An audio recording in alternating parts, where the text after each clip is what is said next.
Clover Park in Port St. Lucie this afternoon. Spring training continues for the Mets against the world champion Houston Astros. And spring training on SNY is presented by CDW. New York Mets baseball on SNY is brought to you by Tri-State Cadillac Dealers. Visit your Tri-State Cadillac dealer today. By HSS, the official hospital of the New York Mets. And by Toyota. Ready, set, go. Anywhere and everywhere with Toyota's legendary lineup. Toyota, let's go places. It is great to see you along with Keith Hernandez. I am Sean Grandy. One of the best things about spring training is the very first time, Keith, you get to see that new off-season edition, the prize in the uniform, in the blue and orange, Justin Verlander starting today. Well, he's going to get his second start. His first start was against the Marlins, and he went 3 solid innings, only gave up 1 run. He is going to go 45, 50 pitches today, and what makes it more interesting, he's pitching against his old teammates, his world championship teammates. For the first time since 2017, he will face them. He did pitch in that one game, obviously, as you said, against the Marlins. What is remarkable, and this is a 40-year-old pitcher who's coming off maybe the best 39-year-old season ever. Well, what's more remarkable is the surgery he came off. He missed 2 seasons, and then to come back and win a Cy Young and have the ERA title, have an ERA below 2 after missing 2 years with his age. It's just remarkable. Speaking of coming back from injury, we all went through what happened at the end of last year and the Mets slide in September. No coincidence that happened right after the Starling Marte injury, and finally, after the injury last year in the hand and the offseason surgery, Starling Marte will get to see him in the outfield again today. Well, we all know what happened last year when Marte went down in September. I think it really, really hurt the Mets on their push for the division crown, which they lost to the Atlanta Braves. It's his first start. He's going to get 4 innings, hopefully 2 at-bats. They're going to nurse him back to strength and get him ready to go opening day. What do they say in those old steak knives commercials? But wait, there's more, because on the other side today, after a couple of days of World Baseball Classic, now the world champions are on the other side. Yes, Dusty Baker finally got his World Series 4th season with the Astros. 26 years at the helm.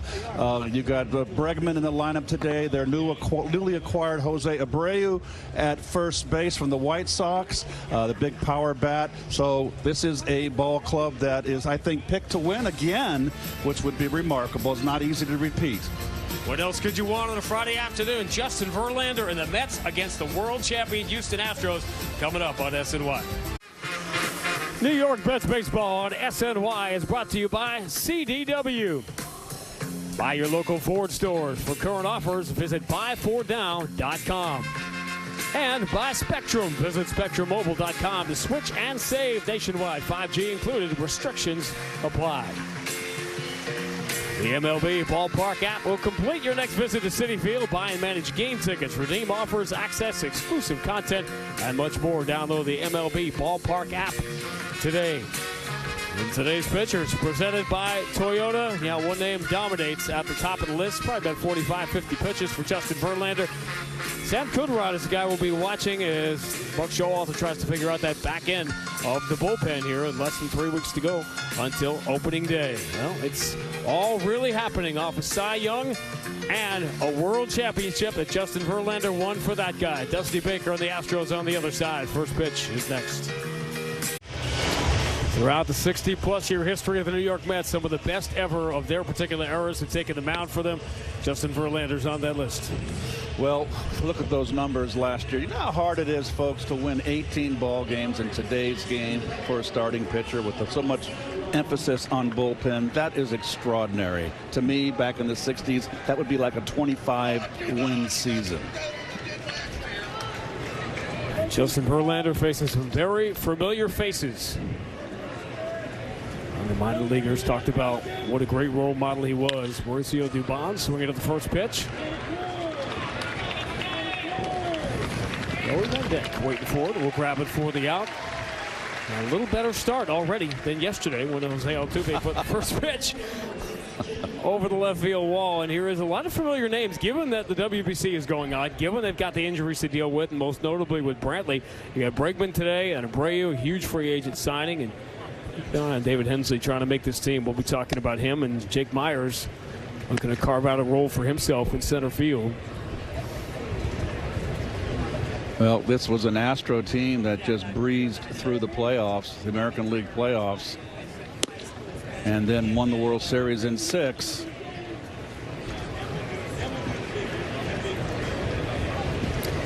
And Verlander wasn't as dominant in the postseason as he was in the regular season, but man, when it counted, he has just been a big game pitcher.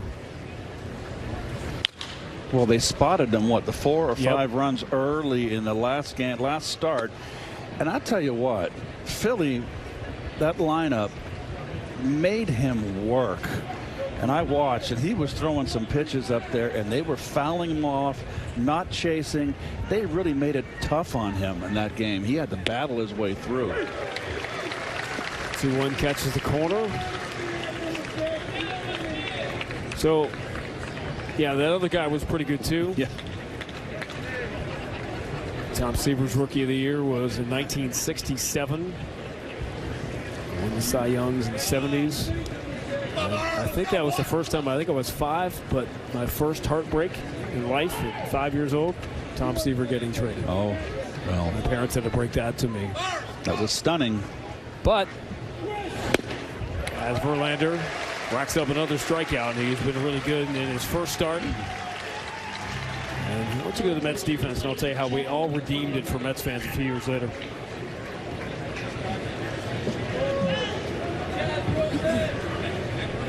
There it is. And we'll take a look at your Met defense, your local Ford stores. There's the man back there. Marte, his first start, as we mentioned. I think another mention, too, another note is Canna, a second start in a row at first base. Buck Showalter says today he's not going to hurt me at first base. He is not a negative. And this is an opportunity for him, with everybody gone, to get some first base experience. He really liked it.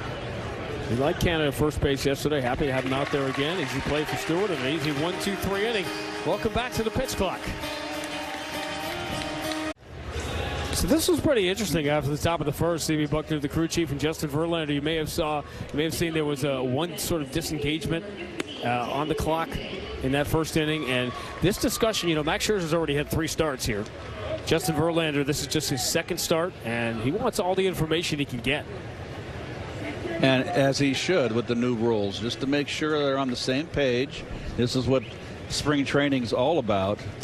And this is why I wish this is really not a good year with the new rules to have a World Baseball Classic. The players should be here playing under the new rules, getting familiar. Stevie Buckner was waiting to start the clock. And first pitch. Pounded on the ground. He's going to play from Machado. It's dug out by Abreu. Let's check out the Mets starting lineup presented by your Tri-State Cadillac dealers. Keith mentioned Mark Canha at first. Brett Beatty back in the starting lineup today. Tomas Nido behind the plate. And, of course, the big name there is Starling Marte. His first appearance of the spring. And there's Sean Dubin right there. His third appearance. Pitched in AAA last year. You see his numbers. It's a strike from Guillorme. He'll be 93 to 96. Dubin will. Just trying to figure out where he fits. They're not sure he's a 6th-inning guy, but he's not a 1-inning guy either.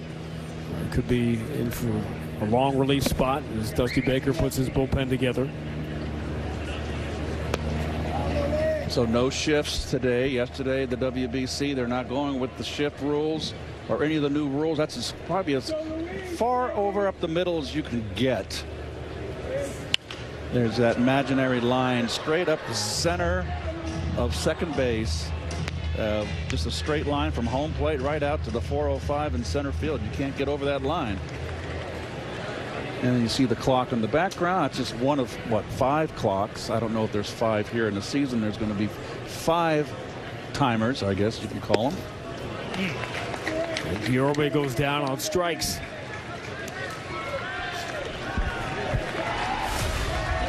So a little movement here. Look at that ball run away, and Guillorme chases. Very rare for Guillorme, a very tough out. And a nice ovation for Starling Marte. It was painful for him, yes, but it was painful to watch him fight through. In the postseason in the series against the Padres, he obviously was in a lot of pain. after getting hit by the pitch in Pittsburgh in September. He had 2 years ago when he split the season and ended up in Oakland, won the stolen base championship in the American League. Didn't steal so many bases last year. I just don't think with the injury that he had and with the abdominal and the groin, I'd be very surprised if he stole a lot of bases this year. We'll see. One thing's for certain, he is in great shape. It's like looking in the mirror, isn't it? That physique. Yes. Minus on 30 pounds. That's going to be a fair ball down the line. First check of the speed. Marte kind of taking his time around first, and he had that the entire way. He'll stand with a double in his first at bat of the spring. Oh, he gets a high fastball, I believe, or maybe a high hanging breaking ball. We'll take another look. Oh, it's a high fastball. Above the belt, right down the pipe, and he stays very level, Sean, on that ball, belt high and above. He's really a line drive hitter. Short, compact swing. Vogelbach figures to DH against right-handed pitching. And there to start today. Swings through the first one. Yeah, this is our first look. Now you're kind of watching. You want to see how Marte's running. Well, he knows he's got to stand up here. It's right down the line, so it's really hard to tell. And you can see Vogelbach has lost some pounds, folks. I really like the Buck Showalter thing. The theory here with the spring is they weren't going to weigh him throughout the spring. Weigh him once because he didn't want him thinking about it during the spring. That made a lot of sense. Well, he did all the hard work in the offseason. I know that he posted on Twitter in the offseason showing off his new physique with his lovely wife. From my scouting report on you, that means somebody showed you his Twitter because you're not the most. You dabble. I have people that I follow, and it kind of got around. Interesting. I think it was what do you call it, retweeted by other people. And see another umpire that bad couple of days for home plate umpires. Yes. Oh, that got him in the knee. And even though you got a shin protector on, that hurts the knee when you get hit solid.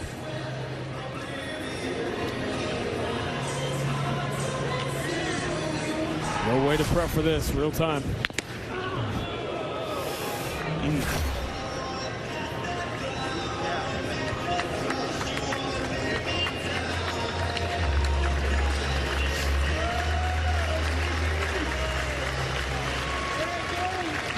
It's pretty clear that the umpires don't mind. They've enjoyed the pace of the spring games. It's been really interesting to watch the Mets play a couple of, I guess we're going to call them friendlies, the WBC games the last couple of days. And all the rules have worked so hard to learn as Vogelbach. Just missed an RBI double. Not by much. I tell you, that was just foul. Hunter Wendelstedt. No, I think that's Reed Bash. He was supposed to be it. Yes. Yeah, they switch around. Yeah. Just foul. He's the one that got it on the forearm yesterday. On the foul. The catcher didn't catch the ball. That's why he moved around. He's trying to stay safe. The only guy that stays anchored is the home plate umpire. The umpires move around in spring training.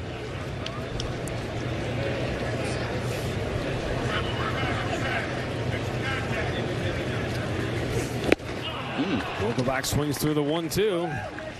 Couple of strikeouts. Sean Dubin in the first.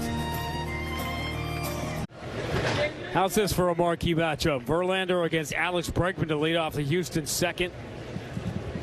Alex Bregman has not done well against Justin Verlander, who does have, I was curious how long it had been. It obviously been since July of 2017 that Justin Verlander pitched against the Astros. He has never lost to them. 5-0 in 9 starts. Bregman have had a bounce back year last year. Drove in 93 runs with 23 home runs, .259 batting average, and scored 93 runs. The big drop-off after that monster year in 2019. He was the runner-up. He was the MVP runner-up to Mike Trout in 2019. 41 home runs. I think the Astros had a lot to overcome and get through with the trash can scandal. I think it had an effect on the following season on them, and it took them a while to kind of ride through it. I mean, they got it from the fans that following year. Everywhere. I took my son to see the Astros when they came to Fenway Park, and he learned some new words.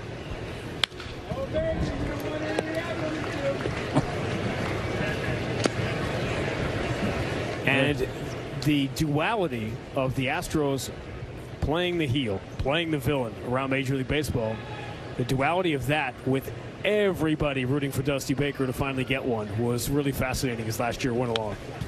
Well, he was a terrific choice by the Astros. Everywhere Dusty's been and managed, he's won, and just hadn't won the brass ring of the World Series. He's such a people person. I've known Dusty when he was an Atlanta Brave, played against him most of my career. He's just a wonderful man. Second strikeout for Verlander. He's retired the first 4. Got him on a big hook here. Verlander very upright, over the top curve right there. Might have been a slider. Really gets on top. And I'm not going to be contemporary. It pulls that window shade down on that breaking ball. People still have, I mean, people still have. I don't hear that anymore. You don't hear it because I'm not sure people have it. And they would have, if they do, they would have a device to hit a button and the shade just drops. Which in some ways is what Verlander has, but it's not the old school window shade. You're thinking of the thing that had like the little circle in it. Yes. You put, yeah, the little plastic cup. So yeah. Well, the string hanging down, right? Right in the middle. Pull the shade down. I would say that I think my grandmother had one of those, but that would be dating, you know. I would have, don't want to do that. Well, I'd have to say I had one in my bedroom growing up as a kid. I guess I'm dating myself. Nice. Look at the goatee. Very nice. Strong spring training goatee for the big free agent prize for the Houston Astros. Jose Abreu, the MVP of the COVID year in 2020. He drove in 60 runs in 60 games, and he hits that hard. Tommy Pham in center today going back. He's got room. Abreu is retired. So you can make the case if you want, and the last thing I'm going to do is dive down analytics rabbit hole, but that he had the best year, as I said, that any 39-year-old pitcher has ever had. I would agree. I wish there was an article that had most wins of pitchers from 40 years and older. You had Warren Spahn in there, Gaylord Perry, Phil Niekro, and a host of around maybe 10 more or 8 more. So he's in an elite group. This one headed for the gap, and it will find it. Yadier Diaz, looking for that backup catcher spot for the Astros, is in with a 2-out double. Got that fastball up and over the middle. You can see that ball's in the letters. Or through the letters. So now to the magic of my phone, I'm showing Keith a list of some of the best 39 and 40-year-old seasons. So some of those names, I'm not going to completely scan because it uses FIP, which is another advanced metric, fielding independent of pitching, which how they got that for Dazzy Vance, I don't know, but they found a way. So here, you know, just from a simple more on there, man, you just can't. You mentioned Dazzy Vance and bang, he's on the screen. And that's Cy Young's in there in 1906. This is all the single seasons of pitchers after 40 years, 40 and above. 39 turning 40, but remember, 2 years removed now from Tommy John surgery. His arm isn't 40 years old. Correct. You got Steve Carlton in that group, Jerry Kuzman, Nolan Ryan, Phil Niekro, Rick Russell. Pitched a long time. Not another easy inning. The 2-out double for Yadier Diaz, but that's it through 1.5. Couple of innings, 3 strikeouts for Justin Verlander. He looks sharp. Yeah. 24 pitches. Yeah. Mark Canha looked pretty good at first base yesterday. He's back out there today. 24 pitches, 18 strikes.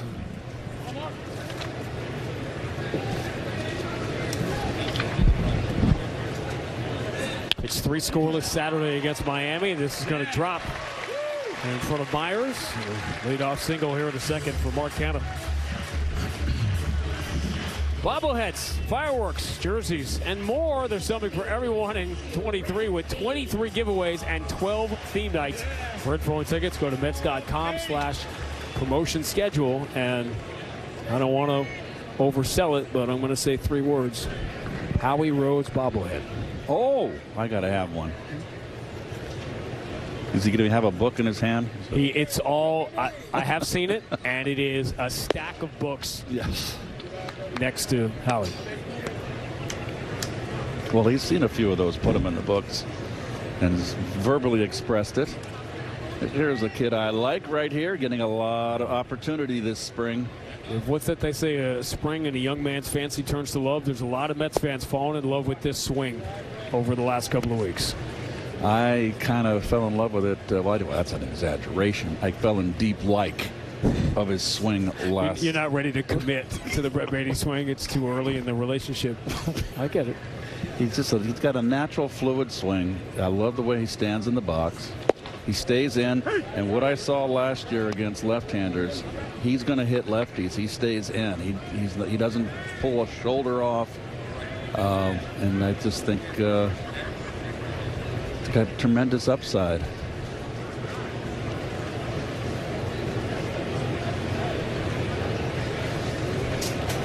Durbin taking his time. You see, by the way, we've incorporated now the pitch clock. You see it when it gets under 10 seconds, you'll see it under the bases. And the batter must be in a position to hit. 8 seconds. Looking at the pitcher with 8 seconds. And we've seen a lot of people experiment with it. Max Scherzer saying, okay, you can stare at me with 8 seconds to go. That doesn't mean I have to pitch it. Brett Baty fouls it off. 2 breaking balls. He fouled off nicely to stay in the at-bat. We'll try not to beat a dead horse here, folks, about the clock. Maybe we'll have a poll during the season about it. Get your opinion. You have that kind of stroke, right? You got them scrambling to put a poll together. Well, we do that on occasion. I know. And in a year in which you guys got to call some amazing things, it was a remarkable year, magical moments, great wins. The Brett Baty home run with his family off Jake Odorizzi, his first major league home run, was pretty special. That was pretty cool. Look at it's you and I in the booth. That's again my 15-year-old self saying, "What has happened?"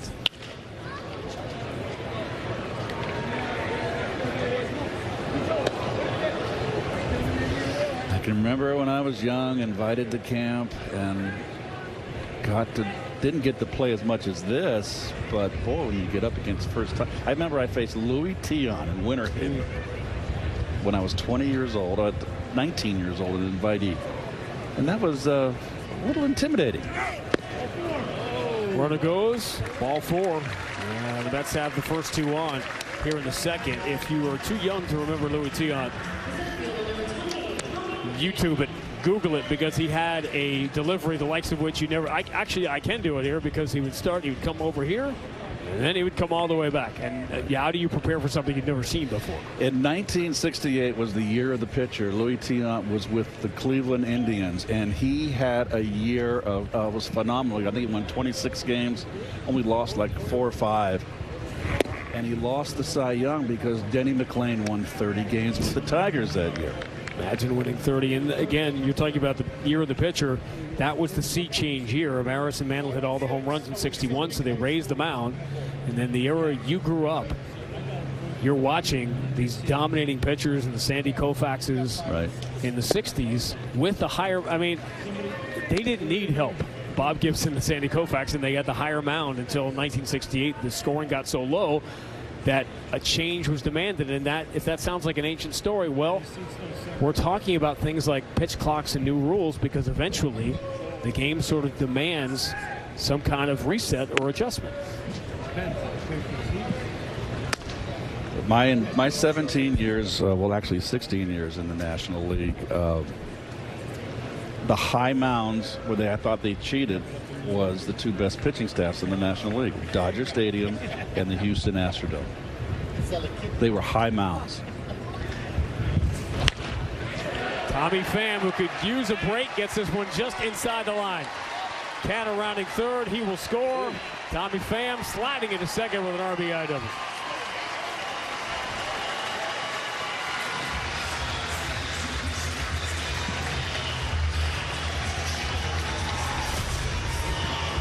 Went right with the slider out of the strike zone, but look how his shoulder was in. He was looking to protect the plate. And it cuts it right down the line. And Mauricio Dubon was bowling for dollars on his throw to second base. That's good old school reference there.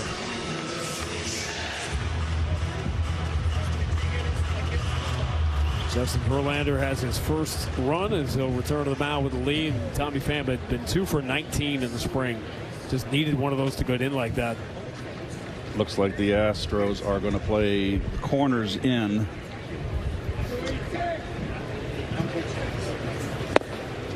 DJ Stewart, Florida State Seminole, swings through the first one. There's a good look at it. I always felt this early in the game. Play the infield back. You got a left-hand hitter up here. Get the first baseman's move back now. That's Abreu. Base hits 2 runs. Mauricio can't get to that because he had to stay off the grass, and it's going to be a throw and a slide at the plate. He's in. Great slide by Tommy Pham to beat that throw. That was very close. And the Mets lead at 3-0.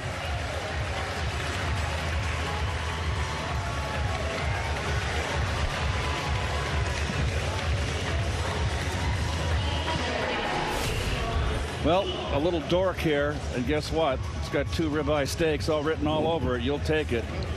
On the label, a little cutter. Pham had a great read, but he had a really bad turn at second base. He didn't pick up third base, excuse me. The Mets, who it feels like have been falling behind game after game, grabbed the 3-0 lead today. Here's what you were talking about, Tommy Pham at third. Well, he gets a good read, but he picks up the base too late, and he has to. That makes a wide turn, and that's why the play was that close.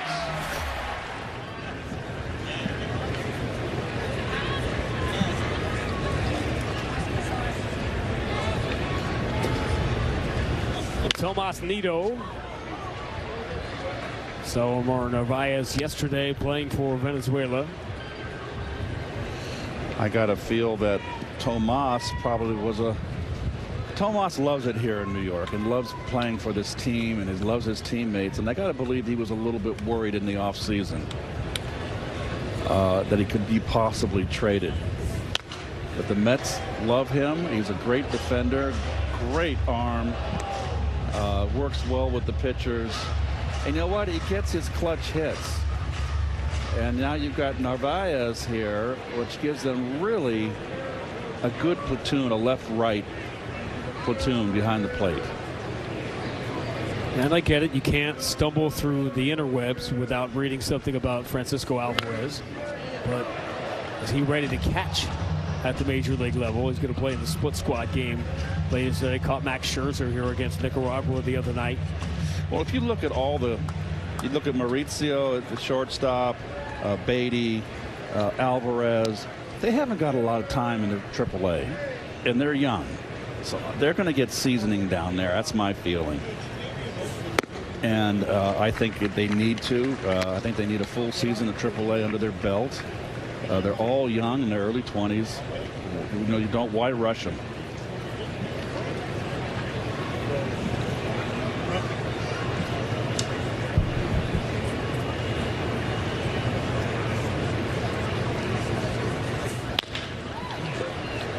Bounce down the ground. Bregman bobbles it, but still is able to make the play.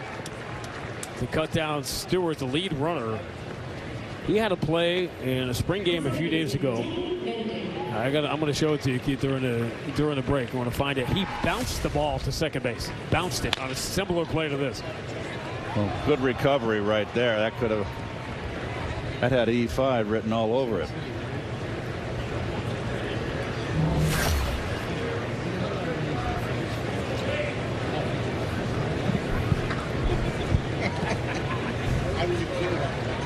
Back to the top of the order. Danny Mentek takes a strike.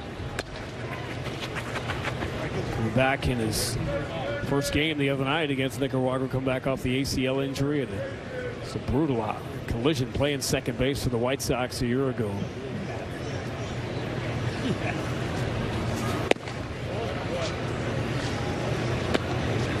Mendick has been one of those guys that's a utility infielder.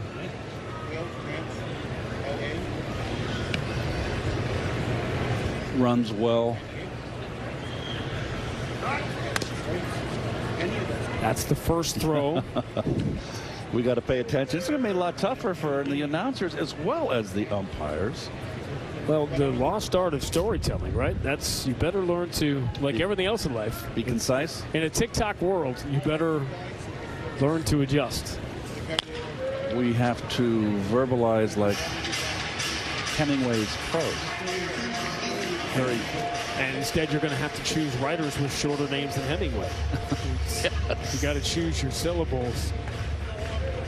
What did Hemingway say? He was always in search of the perfect sentence. And I don't know how to define that.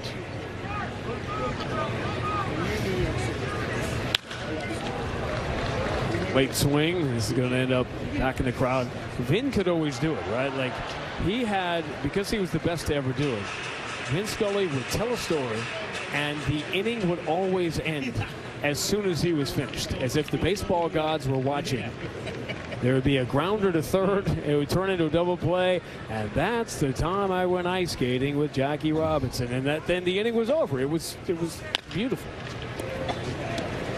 But in real life, it doesn't always work that way, that as soon as you want a double play to end an inning and complete your thought and your sentence, it magically happens.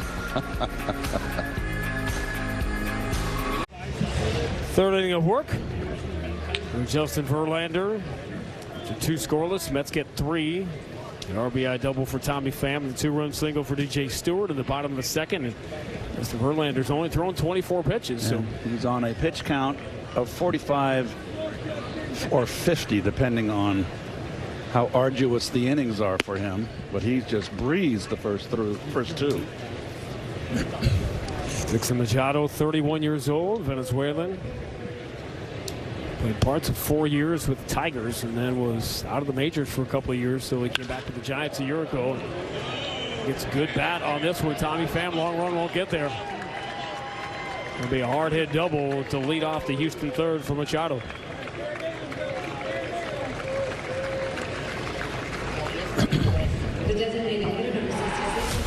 Well, another fastball. Belt high out over the plate. Nice stroke on that ball. And just out of the reach of Pham. Can't get there. That ball was ripped.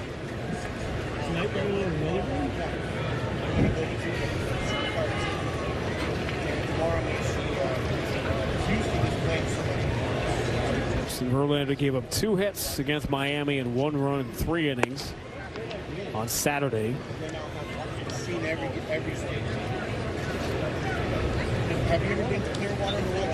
Eli Madris, 7 years in the minors. Finally made it to the majors last year at a 3-hit debut and then first major league home run the next day. Good curveball there from Verlander.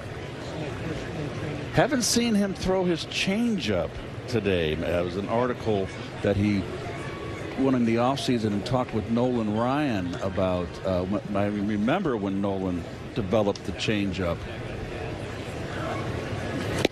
And it's all about staying competitive, and maybe you lose a little bit of that fastball. Ryan, of course, was the high riser, 100 miles an hour plus, and the big hard curve. When he developed that changeup, that made him, I mean, doubly tough. You must have had a ton. He came to the Astros, what, around 1980, somewhere in there. You must have had a ton of at-bats against him. Everybody remembers the LCS. I did. I faced him quite a bit. I was glad I was a left-hand hitter. I would not have wanted to been a right-hand hitter and face no one. Left to the right. Plenty of room. Marte's Gold Glove will gobble it up. Machado will tag and go to third.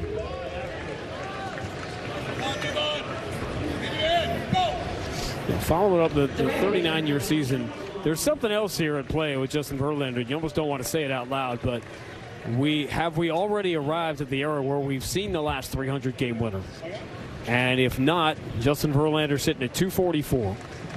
And that is a magic number that is going to be archaic if it isn't already. It kind of made me wonder, as I go back to the top of the order and Dubon, who takes the breaking ball for a strike, that I was less curious about whether Verlander, it's a long shot, whether he can get to 300 the way the game is played now. Who playing now and pitching now is going to catch Verlander? Because nobody under the age of 30, to find somebody under the age of 30, it's even at 100 wins, you got to go down to Garrett Cole. I mean, nobody on this list, in my view, is going to pass Verlander in a couple of years, depending on how long, Max Scherzer can go. Obviously, you're looking at guys towards the end, so I'm scanning down that list, and I'm seeing the only guy under 30 that's even past 100 wins is Garrett Cole. It's 56 is the number for him to get to 300, and if he wins 15 games the next 3 years, he's going to be one shy of 300. You realize I'm torn at this moment, right? I'm sitting next to one of my childhood heroes. Like, do I correct the math or not? Do I sit here? Because 45 wins would be 289. Plus, do the math, 244, carry the. Oh, you're right. 289. I'm wrong. So, but imagine here I'm sitting again. Wrong. It's more. He has to win more. What would my 15-year-old self wouldn't have said a darn thing? I'll tell you that. I'd be sitting here going, he must be right. Nothing. It's got to be 290. Don't. When it comes to math, don't go by me. And another strikeout. That's number 4 for Verlander. And it comes at the time he had a runner on third and less than 2 outs. And he rears back and gets the strikeout. But I'm kidding about the math because it only underscores how you just said at the start. He won 18 games last year, which is a Steve Carlton 27-win season by today's math, by today's exchange rate. So therefore, for him, if he had 3 18-win seasons here, that's 50. He's still not at 300.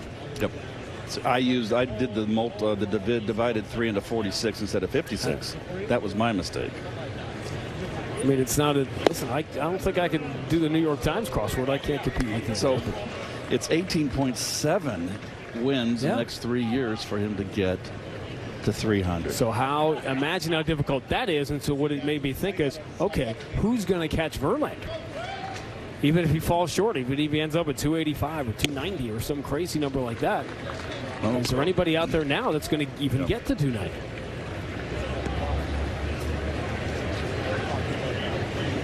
And that's why sometimes we look back at the expense, and there's no better sport in which to do it than baseball, but sometimes we look back at the expense of what's happening now, and you realize we could be watching the guy that's going to be the active wins leader for his generation and maybe every generation. That I don't think that a telecast before television was invented, when they were doing a Cy Young telecast, right? They said, he's got 500 and going for his 511th win today. I don't think that'll ever be broken.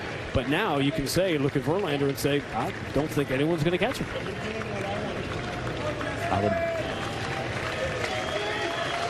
Even Max Scherzer would have to have. You just saw on the list how many wins Max Scherzer is behind. And Max is 39 as well. I mean, this is an old starting rotation. You guys have all heard the numbers if you've been watching as the restart of the clock. You've all heard the numbers throughout the spring. You get that Steve Carlton, Tom Seaver staff, and a 2-out base hit for Jake Myers. Going to boost his confidence. Drives in Machado, and the Astros are on the board. So they've been hurting Verlander on his fastball today. There's a fastball, belt high, wanted it away, and that's just good hitting right there. Tip your hat. Jake Meyers trying to make this team. He had the dreaded call up and then sent back down, which can really do a number on you. Chas McCormick, that memorable catch in the World Series in his hometown of Philadelphia. JT Realmuto, 1 out in the ninth. Great shot of Ryan Presley, the Houston closer, with his hands over his head that he couldn't believe that McCormick caught it.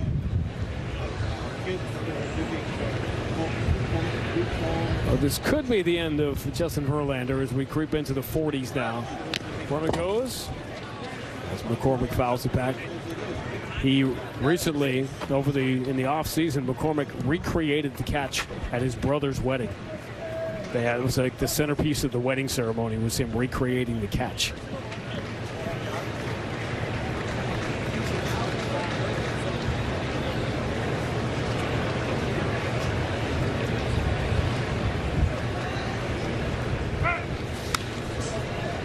That was number 2 over there. Can't throw over again unless if he does, you got to pick him off.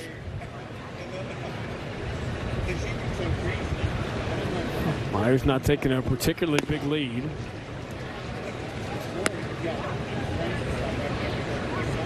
So I've got to believe that a runner that is not so much of a threat to steal, the pitchers would be more inclined to take a chance and get to that second pickoff, where they can never go back over there unless they do pick them off, which if they don't, it's a balk. That seems to be the way it's playing out in the spring for whatever the spring games are worth. That there haven't been a lot of 2 throws over. Runner goes again, but none of it's going to matter because that's a 3rd strike on McCormick. Verlander through 3, 5 strikeouts. Luis Guillorme leading off the Mets 3rd. Justin Verlander. Well, we mentioned 45 to 50 pitches. He's at 44, I believe. Excuse me, bud. 47, excuse me.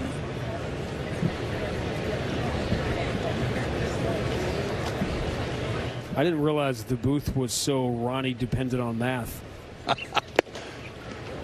Well, I am not ashamed to say that, you know, in the old days in high school, you had to take the university course. You had to take algebra and geometry. Yeah.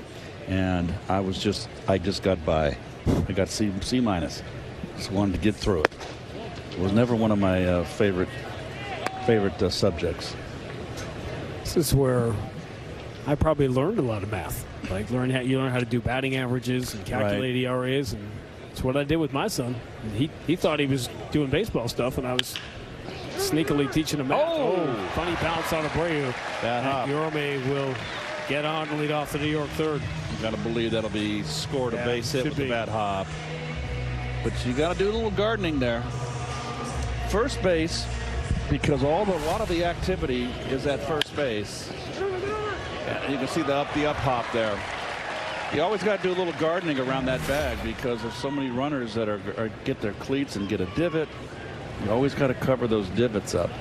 Funny, Guillorme would reach on that because he got burned on that at shortstop last week. He had a couple of, he had that inning in which he made 2 errors, which was like Haley's Comet. And he got a similar bounce like that.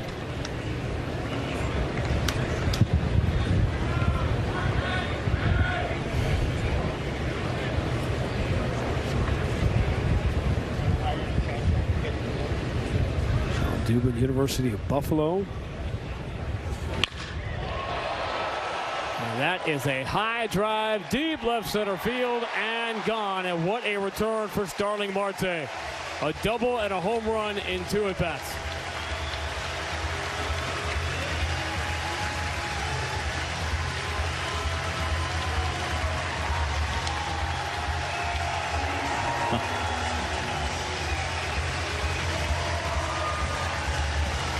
You think he's not chomping at the bit. I mean, just couldn't wait to get back in the lineup. What a splash. This ball is ripped.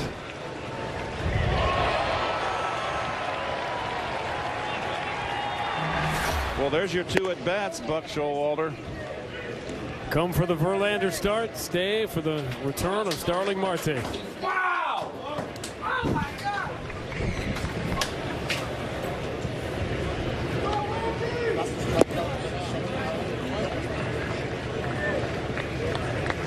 16 of them last year in his first year in New York.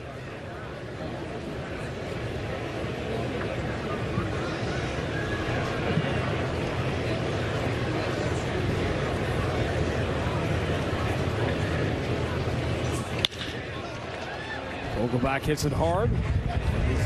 Hensley, 1 man down. We're going to see, we talked about Brandon Nimmo coming back this weekend. Mark Canha's getting some reps at first, but we know what the Mets outfield is going to be. And with Starling Marte back healthy again. Well, he's a critical cog in the machine, that's for sure. Plus, he gives you good defense in right field. There'll be a pitching change here. And a strong arm in right field, which is very important. It's very important to have a good, strong arm in right. 5-1 New York as the Mets chase Sean Dubin here in the 3rd. It's now time to check in around the majors presented by CDW. And a lot of the Astros talk this week was about the official end of the Yuli Gurriel era as he signs with Miami along with the veteran Jose Iglesias, and some injury issues here in the Bronx over the last couple of days. Well, Gurriel, batting champion, was 38 going on 39, did not have a good year last year. And Father Time catches up. As we like to say in the NBA, Father Time is undefeated.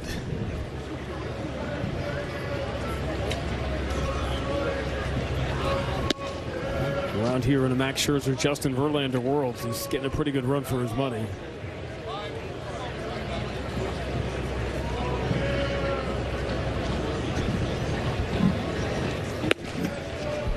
Canada takes a strike from Matt Rubenthal. Vanderbilt University, one of the Detroit suburbs, 27 years old.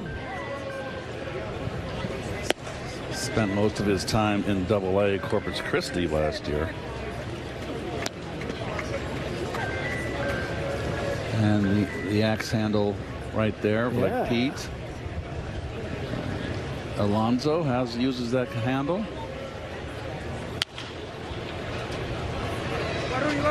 Pop foul, Abreu snags it. 2 men down here in the New York 3rd. RBI single for Tommy Pham, 2-run RBI double for Tommy Pham, a 2-run single for DJ Stewart, and the 2-run homer here in the 3rd for Starling Marte is the 5-1 lead. Is another at bat for Brett Beatty.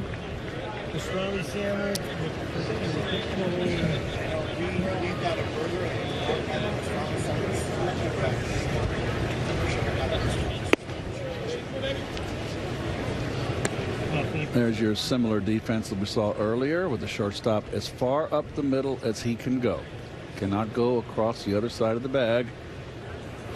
And at the start of the game, the shortstop, Machado, was spoken to because he was cheating a little bit back on the grass. See, we're starting now the first at bat of the game. He pretty much had his both feet on the grass. It was really interesting. If you were with us yesterday, it's the last couple of days the Mets playing against Nicaragua and Venezuela, and it was back to the old rules. When I say old, I mean all the way back in the early 20s, in 2022 when you could shift. And Nicaragua and Venezuela were doing all of it, and by design, Keith Buck clearly he just did not want to color outside the lines. He wanted to stay doing exactly what he's going to be doing when the games count for real. Which is that. Cleats on the dirt. So Mr. Beatty is getting a plethora of breaking stuff in today's game, and he's showing a good eye, fighting off some tough ones.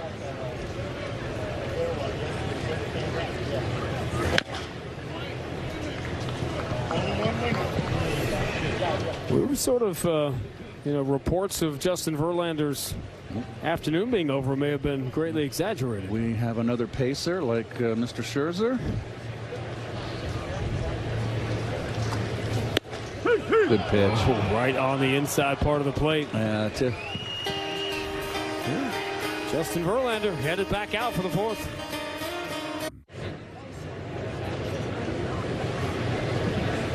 "47 pitches and counting for Justin Verlander in his second outing of the spring as he begins the fourth against a guy who has never gotten a hit against him, Alex Bregman.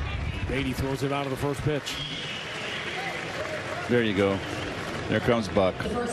Pitch count. And it's going to be 48 today, no matter what. So you got one more pitch. Sean, I don't think he's in any trouble here. I think it's just a pitch count. I mean,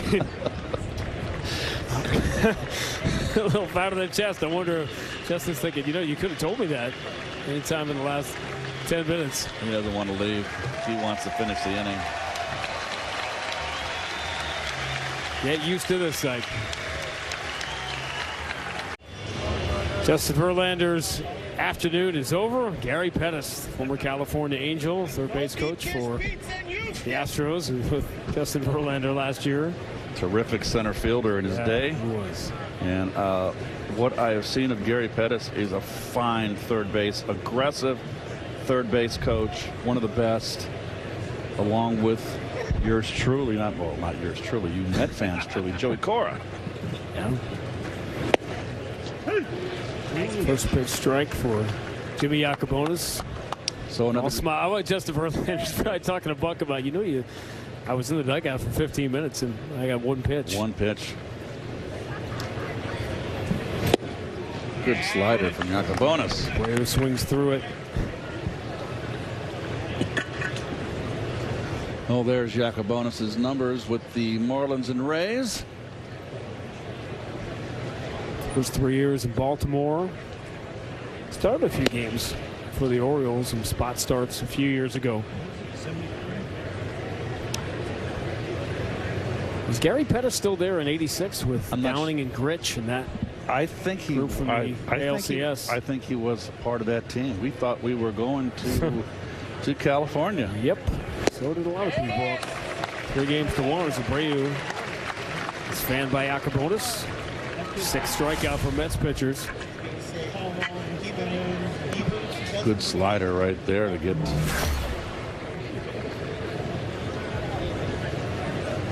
Everybody remembers the Dave Henderson home run, of course. But everyone forgets that the Angels had bases loaded, maybe nobody out in the bottom of the 9th of Game 5. And a great chance to win that game. Starting Marte, it's going to go over his head, and one hop off the wall. He started towards it like he was going to have a play, but that carried well out to right, and a 2-out double for Diaz, who has a pair of doubles here in the afternoon.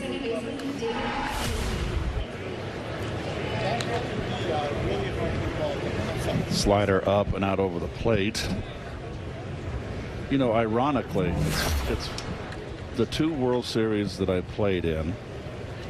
The losers on the American League side were both the Angels.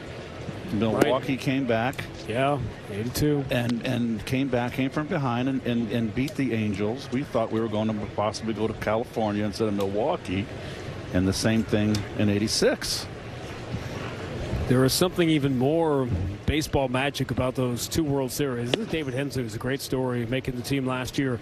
But we just saw it's an iconic Mets moment as part of the open of the telecast, which is your hit in the 6th inning.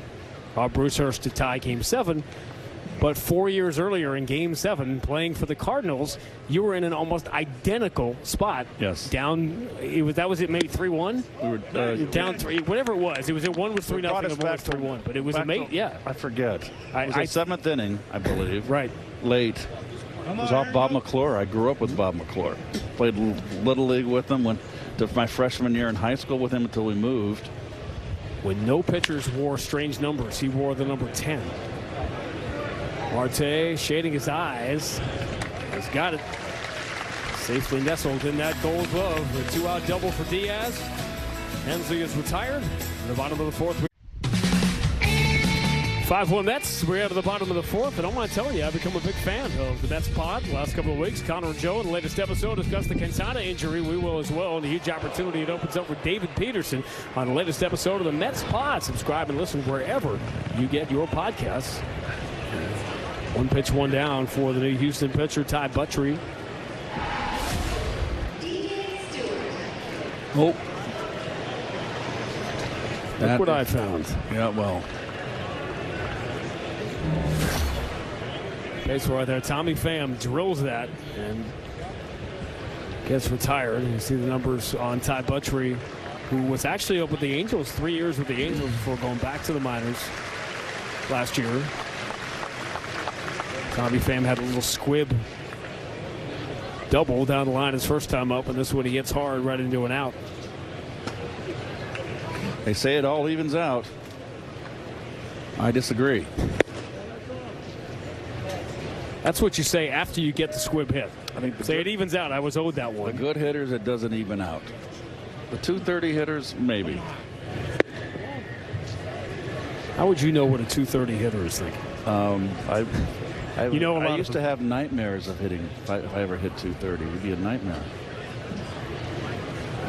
Which, when I was at Cleveland my last year, I was just finished, and I hit 200. I just stayed above the Mendoza line, and that was.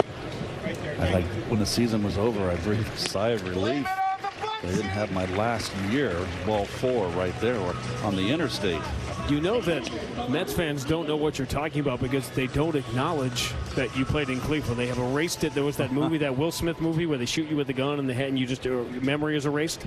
That has been erased from Mets fans. Do not acknowledge that actually really happened. Well, they got some of the best years out of me. 40th anniversary of the trade is a couple months away. Oh, really? June 15th. Neil Allen and Rick Ownby. Yep. And you cried in the shower that night, and Mets fans celebrated while you did not, but it all worked out.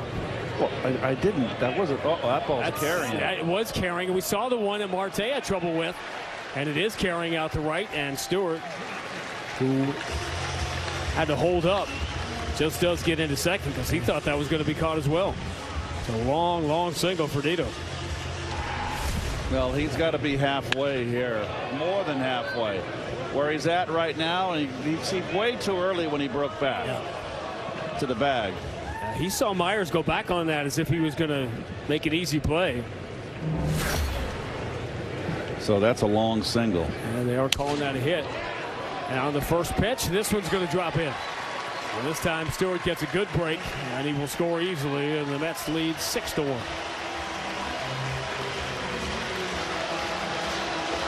RBI single for Danny Mendick.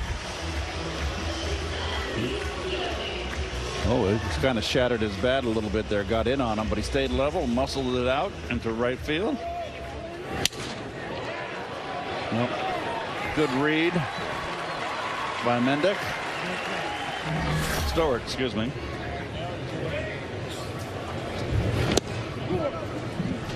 First one in the dirt to Guillorme, and again, the secondary factor we're talking about. Taking away the shift, and we're talking about all the different elements here. Not infielders not being able to play where they're comfortable a little farther back, and we've seen a couple of balls drop in today that maybe would have dropped in and maybe not.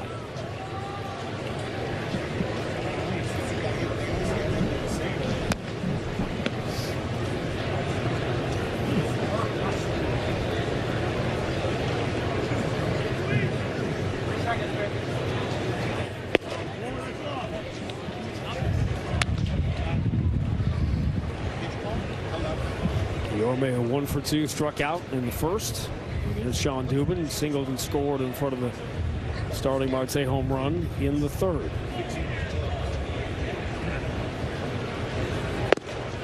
This has been not only a picture-perfect day here in Port St. Lucie, but if you're a Mets fan, what do you want to see today? The return of Starling Marte. He's 2 for 2 with a double and a home run, and you want to see Justin Verlander in his first home start wearing a Mets uniform.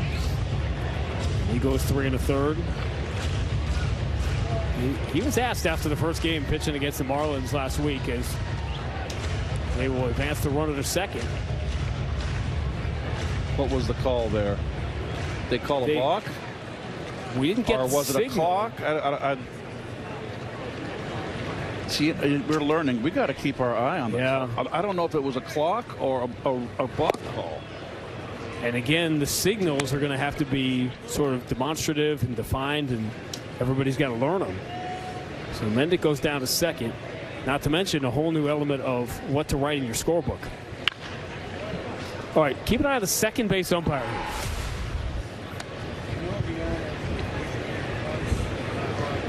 What's he calling?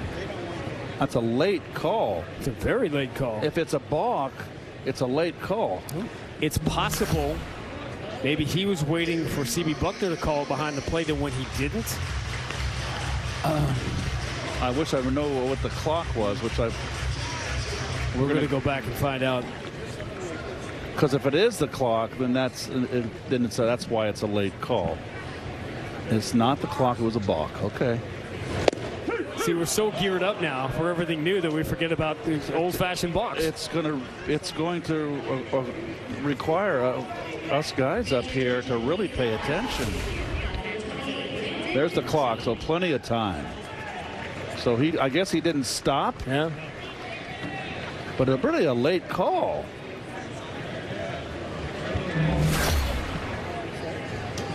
So as we told you, Starling Marte, we got his 2 at-bats. Couldn't have done much more with those. A double and a home run.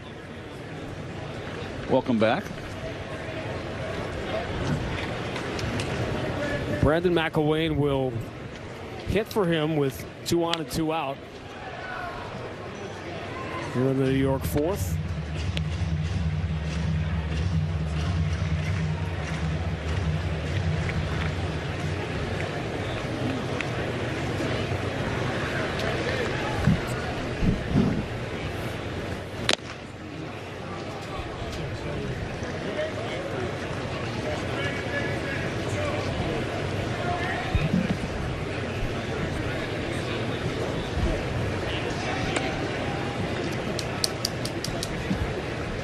McIlwain, Cal Berkeley.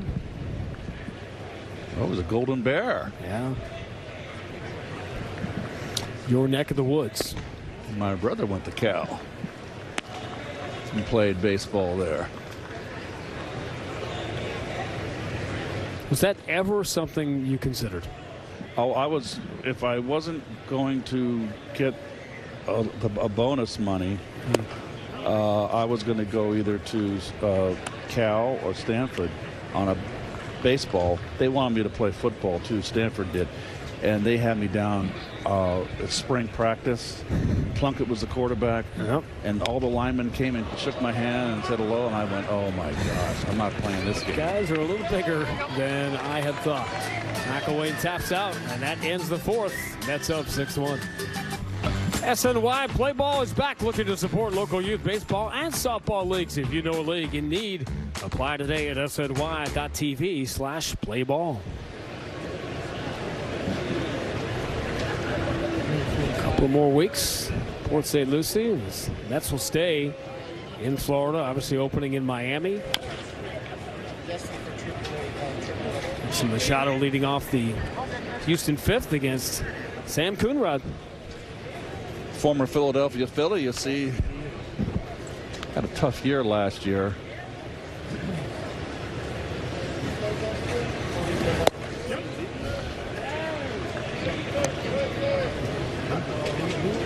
Citizens Bank Park is not a pitcher's friendly ballpark. I have an answer about the name, by the way, because the internet never lets you down. Tell me. The surname Coonrod originates from an old German emperor's name, Coonrod. I didn't know you can find that on the internet. Well, I'm always curious. I'm always curious about that. Find pretty much anything. Well, thank you. You could, I mean, your phone will have that somewhere, but once you get. Now I'm a parent, so screen time is a big thing. The last thing I want to do is get you see your screen time go up. It's not good for anybody. Well, that's something I can do in my, hotel room before the game, on the road or at home.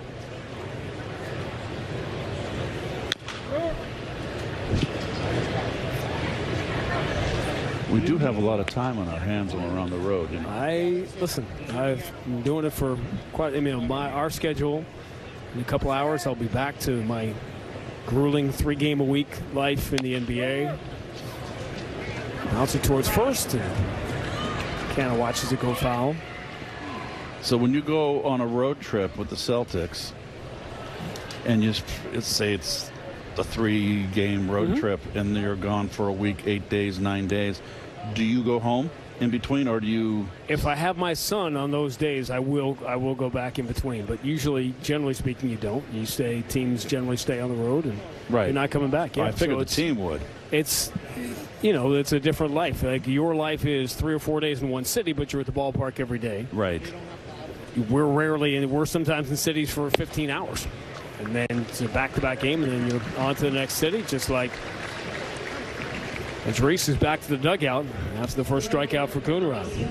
Now, do you go to workouts so that they work out in between? They have to, right? Well, as we know, and this is the opposite of working out, is enjoying a snack at the ballpark, that we're in the load management era.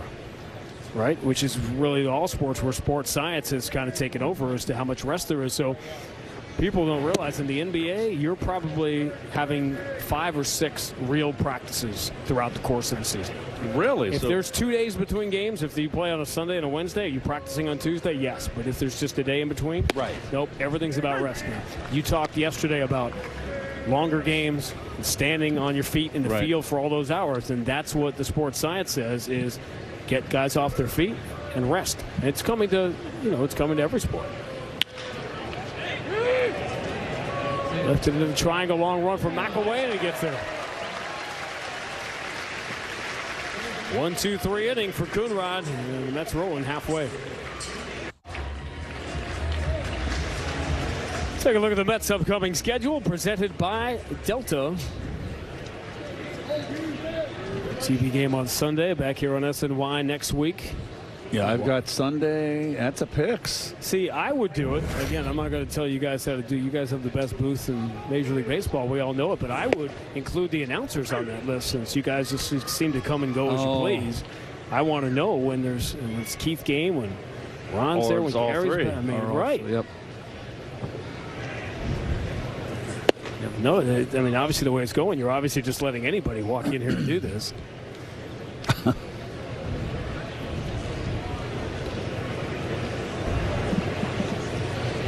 We'll go back 0 for 2. Struck out, ground to the second.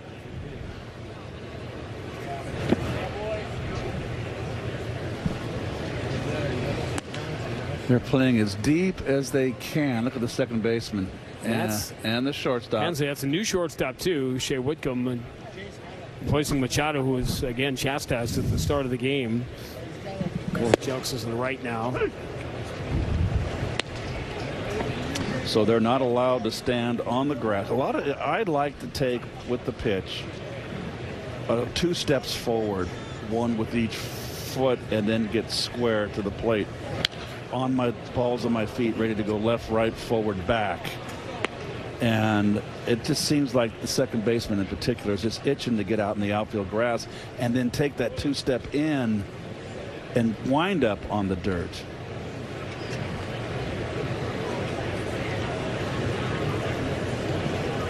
Again, Buck has talked about it. A lot of guys have talked about sort of leaning on wanting to have guys who played in the minors the last couple of years in camp maybe longer than they normally would, because they're so accustomed to all of these wrinkles that are new to major leaguers. But when you think about so many guys playing positions a certain way their entire life and then having to make what in some cases are dramatic changes. Well, I never liked being out in the outfield grass. Never played, even if McCovey was up, or Stargell, or Dave Parker, or Joe Morgan, the big power left-hand hitters that were pull hitters. John Milner, another one. John Milner. I was always afraid of the lip. Yeah. And I didn't want any part of that lip. And that one driven through to right field by Vogelbach. Mets have their 9th hit of the afternoon. Well, last year, Vogelbach would have been probably a 5-3 on his scorecard. Yep, that's exactly right. So I think it's really, really going to help the left-hand hitters. I think it's going to make the game more exciting. We've already seen early in spring training a lot of balls hit in the hole and first and third, where there's a play at third base. It's exciting. Not a base at a time. I mean, give me a rocking chair and sing me a lullaby. And then if there was enough success, do teams start gambling, as we talked about the Red Sox did with Joey Gallo, and moving the left fielder over into the gap, into that shift spot, which you can do. You can move the outfielders wherever you want.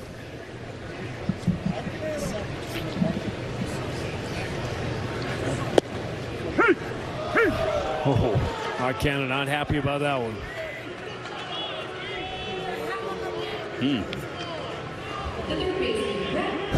I don't think Buck was either. Oh, not even close. Yeah. Was it a strike? Let's see. If it's strike three, he called it as a strike, not as a check swing. Beatty has not seen too many fastballs today. Walked and scored in the second, struck out looking. This is a good one to watch right here. His approach against left-handers. Yeah. Watch that front shoulder. He has to watch out for the front shoulder.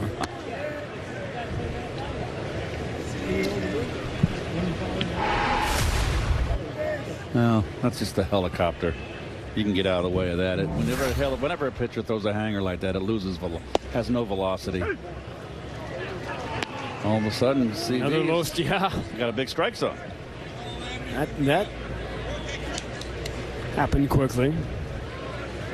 Austin Davis, the lefty, 30-year-old.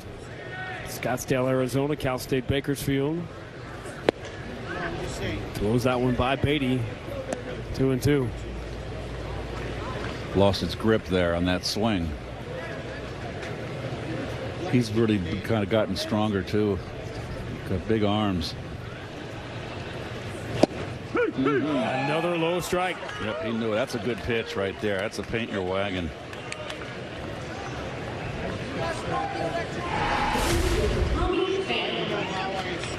Yeah, close, but that was, he called it a strike the entire at bat, and he called it a strike against Canada. I thought it was a strike. Tommy Pham already had a nice day. The hold of this one was going to be short of the track. After the leadoff single for Vogelbach against the shiftless infield, and let's go down 1-2-3, up by 5. Well, we all get to live in the modern day world of Gary and Keith and Ron. My very, very early childhood. Now, the original three, 17, 18 years.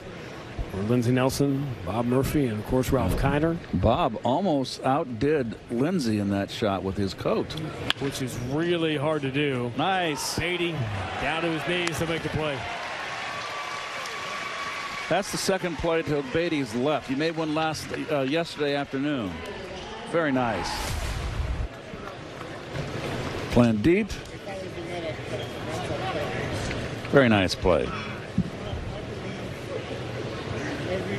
Well done.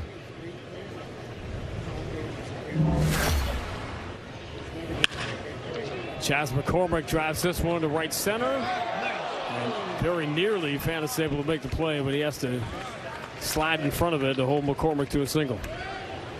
That one just kind of died out there, didn't it?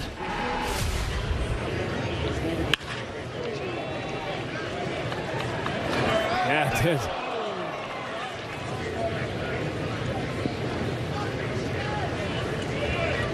He scored a hit for Chas McCormick. We get a third at bat for Alex Bregman, who went 0 for 2 against Verlander. Here's the veteran Tommy Hunter. Always liked Hunter, even when he was with the Phillies. He's always a guy that comes after you. Workhorse, likes to work. So you kind of know right now as much as you can know anything. Who's pitching the 9th and the 8th. Ottavino and Robertson, but what does the rest of the bullpen look like? With a real veteran arm and a rough day continues for Alex Bregman. His second strikeout, 0 for 3. Well, what was that? Mama said you were going to have days like this. He's calling that low strike right now. You know, he's been consistent. And that's one thing. Okay, if you're a low ball umpire, Dutch Rennert was a great umpire and was a low ball umpire. He gave that pitcher that borderline knees, and as a hitter, you knew it. So you really got to pay attention. You got to know your umps.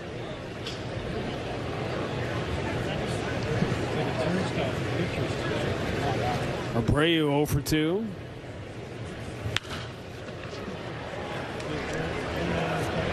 Brad Malm over to the dugout. Can't get it.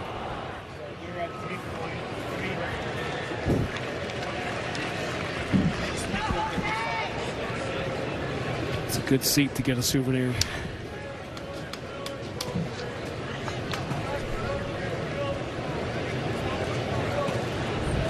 Three-time All-Star, Rookie of the Year back in 2014. Really good years with the White Sox. Again, a lot of players with new teams decided not to play in the World Baseball Classic.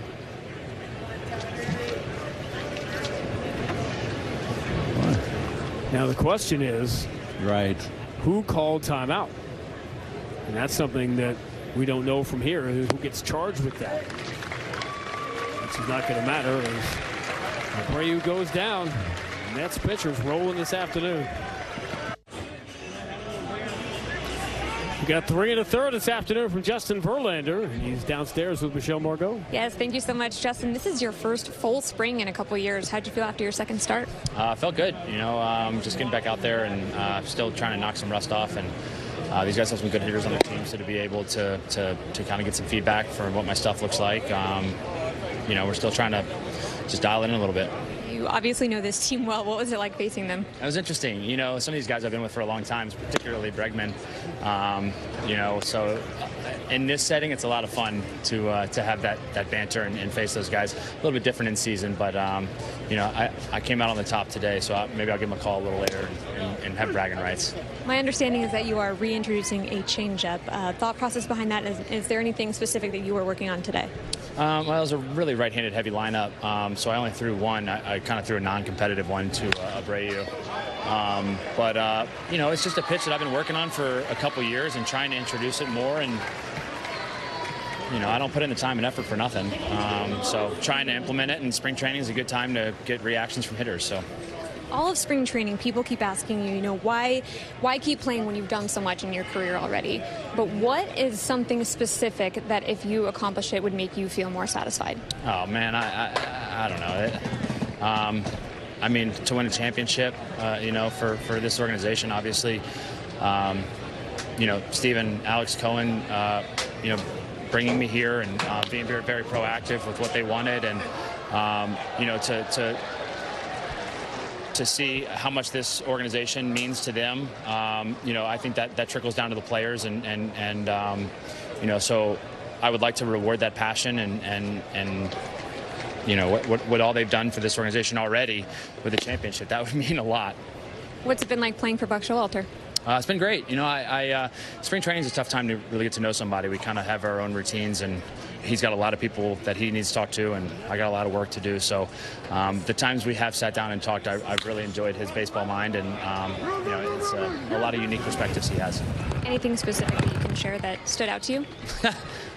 No, I just think that, like, the attention to detail that he has, and like trying to get an edge in every little aspect, and just his you know, the way he communicates that to his players, and you know, all the things that you want in a manager. I think the communication is number one. We as players just want to know where we stand, you know, and so when you communicate well, we know where we stand, good or bad. Foul ball. And you know, that's all you can ask for. Of course, you're constantly learning, you're constantly evolving throughout your career, but what is something that you have learned from a mentality standpoint since that you've won your second World Series and another Cy Young? I mean, I think the longer I play the game, you know, the more it doesn't speed up on me, and you can just find comfort in where you're at in any situation because you've been there a lot. The one thing this year is this pitch clock. Even though I haven't had an issue with it, I was joking with Buck and Hef today saying I might need to start doing some cardio again. I've kind of like cooled it on the cardio the last few years, but I might need to start doing that again because like backing up third in that one inning and having to go back on the mound and having that 20 seconds, it was a little brisk. So I need to tweak things a teeny bit. What was the conversation between you and the umpire earlier today? Yeah, the mound was a tad wet in the first inning, so I was slipping a little bit, and I just wasn't sure what the protocol was because I was trying to, you don't want to waste a pitch. I never want to waste any pitch, so I didn't know if I could call time and address that situation without having a ball called on me. So that was what it's about, and I think, his response was, he hasn't heard about the specific answer in the rules, but I think common sense prevails that, hey, call timeout, let me know what you're doing. He might come and look at it or not, I don't know, just to determine if it's wet or not. And then, I think obviously a wet mound is a situation, and it wasn't too wet. I don't want to make our grounds crew pissed off or anything, but, I think, a wet mound can lead to bad pitches and also injury, so we just need to make sure that's good. At what point in the season do you think people are going to feel adjusted to all of the new rules? I don't know. I think it happens quick. I'm hopeful that by the end of spring training, I'll be where I need to be.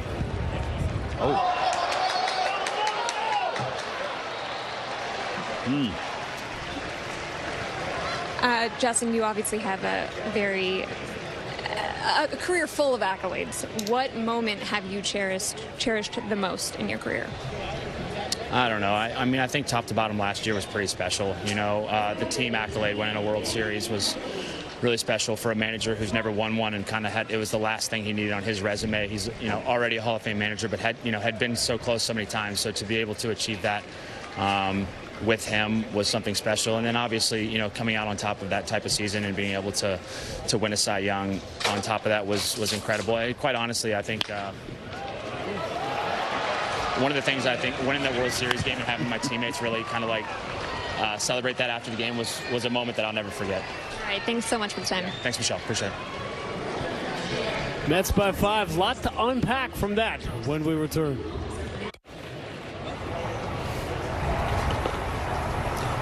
Now I'm wondering where all the iguanas from yesterday went. And the wood storks, and they all just take off. Did Ronnie take them somewhere since he didn't come to work today? When we get a cold snap here, which is very rare, the iguanas go into like a coma and they start dropping from the trees. A lot of things I thought I would learn spending 2 days with Keith Hernandez. That was not on the list. Yet, there we go. I guarantee you, if you had a cold snap here, he wouldn't be moving. Looks like he wants to join the broadcast. Corey Lee trying to get some at-bats behind the plate for Houston, or look at Jeff Brigham.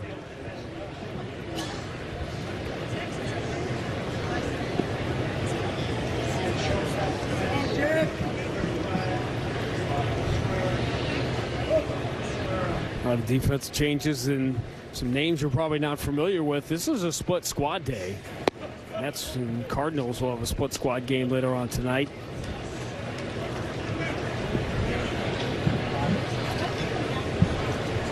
In this inverted spring training with the World Baseball Classic coming in the middle.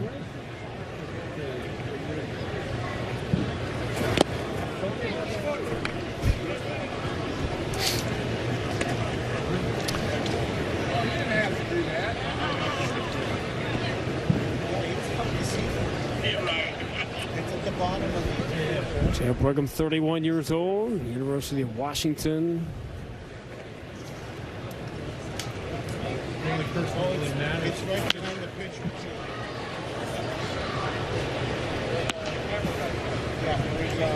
See, it's right by the camera. Oh,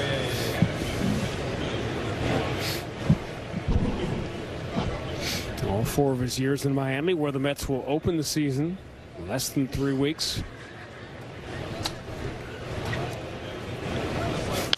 So among the things of that conversation Michelle just had with Justin Verlander. That Richard, first of all, if you're with us at the top of the first inning, had a long conversation with C.B. Buckner behind the plate about, we couldn't tell obviously from here what it was about. And he was saying that the mound was wet and what about timeouts that are not? And there is a hit batsman. Bannon will, Corey Lee will get first here to lead off the 7th for Houston. That's not trying to get out of the way. It's not, and then CB got hit in the head because of it. Looks like he's got discretion there if there's no attempt. We had this whenever the opening day, I believe it was. I forget. Conforto got hit against Miami opening day at Citi Field, and Conforto was struggling, and he left his elbow out over the plate, got hit on the elbow with the pad. Mets win the game. And I said, you can't do that. You got to try to get away out of the box. Ken Kaiser, the old American League umpire, texted me and told me the rule. The rule is if the ball is in the strike zone, then it's interference. And but if it's out of the strike zone, I always thought it was umpire's discretion. Discretion about getting out of the way. And a great jump and a stolen base for Corey Lee. And that's the one thing with the elbow pad that you see, because nothing was worse than I got hit in my elbow more than a few times, and if you don't put ice on it immediately, it can balloon up and you can miss some time, and it hurts. That was something you learned the magic of ice early in your minor league career. Well, you learned that. I learned from my first year. I was invited to spring training, big league camp at the Cardinals. I've said this story before. I'll be brief. Ron Hunt was my roommate. Hit by pitch king. And he taught me, when you get hit or you sprain an ankle or you put ice on it, and you got to get an ace bandage and tape it over where the injury is, and you'll wake up in the middle of the night because the ice will melt and you'll be throbbing, because you get up and you reload that ice bag, and that'll last the rest of the night. And you will have no swelling, and you will play the next day. And that was one of the great lessons I learned in my career. I feel like, what was it, Madeline Kahn? It's Two. I get the reference. Blazing Saddles, one of the greatest movies ever. But again, as I'm fond of saying, Google it, kids, just in case.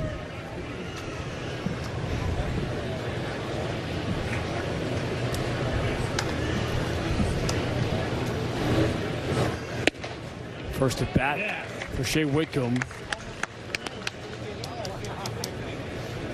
I just see here that Jesus Alou, the former San Francisco Giant, Houston Astro, I saw him as a kid. He just passed away, 80 years of age. One of the Alou brothers. A royal family in baseball. 5-second, Young will make the play. Lee will cross over to third with 2 outs.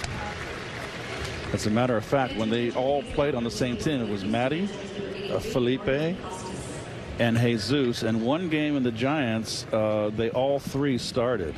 And I believe it was the first time there were 3 brothers that started. Was it in Giant history? I think it would be hard-pressed to find 3 brothers in the same lineup, let alone in the same outfield. Those were your Giants, boy, late 60s. Early 60s. He was there from... Because Felipe got traded to the Braves in, I think, 63. I'm not sure. Jesus came up in 63. And stayed with the Giants through 68. Then went to Houston. Yes. He had the nervous tick with his neck. He used to get up the plate and he would shake his head around. Jesus Alou was a Met. 1975, his final year. Gotta see when Felipe Alou was traded. I think he was traded for Ed Bailey.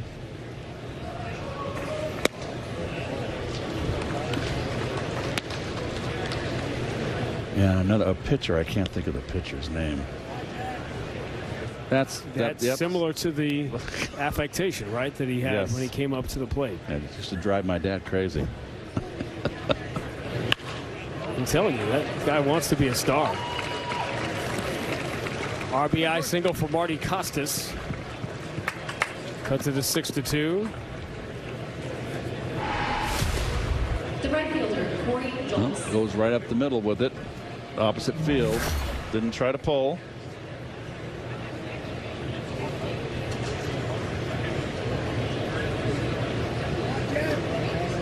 Now Corey Jokes with a monster home run over the mini green monster at Red Sox camp off Pavetta. The other day he's had a good spring. University of Houston product. Pretty excited about their basketball team right now.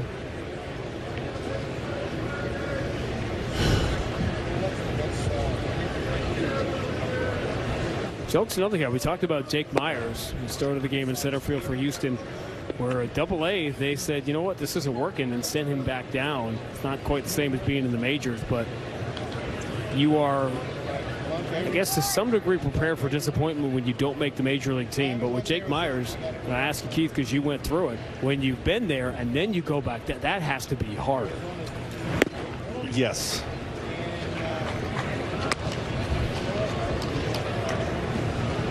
Also, 75 or 76 when you went after you would have the good September. We got sent down, and you started the next year right in the majors, and then went back to Tulsa. So that was 75. 75. 75. I lost my rookie status in 74. I was called up before September 1st, like it's until August 23rd. The next year I broke with the club, got sent down, and got called back up. Had a good September. In 76, I got off to a terrible start, and I had a great second half.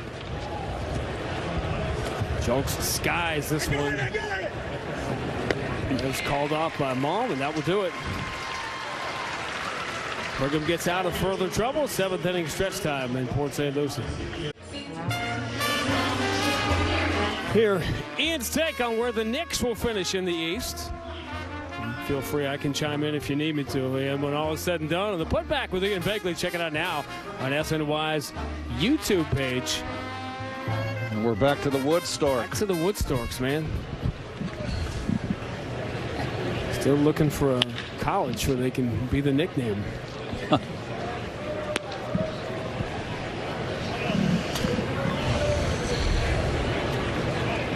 I know that's do-si-do, right? Oh, wow. I don't think it's a 3-person thing, though.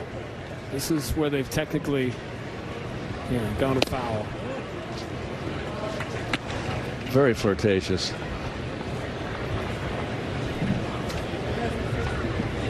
Said springtime. It's in the air.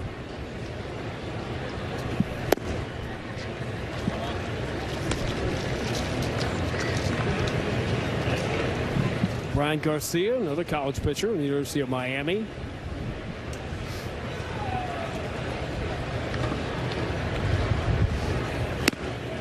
A lot of college kids, athletes are drafted by the baseball. Back in my day, they scorned on that. They didn't want to draft from out of college. They wanted you out of high school. And I'm glad I was in that generation, because if I had gone to college, I probably wouldn't have got to the big leagues until I was 23. You know, instead I was in the big leagues when I was 20, and I got to play 17 years. And you wouldn't have gotten to become so familiar with Tulsa. I love Tulsa. A lot of fond memories. Had a good time in Tulsa. Meyer robbed by Whitcomb, the shortstop. Meyer, who caught the game yesterday, thought he had a hit here leading off the 7th. It's a great play. Good reaction there to his left. Nice play. Got a good jump on it. Good read.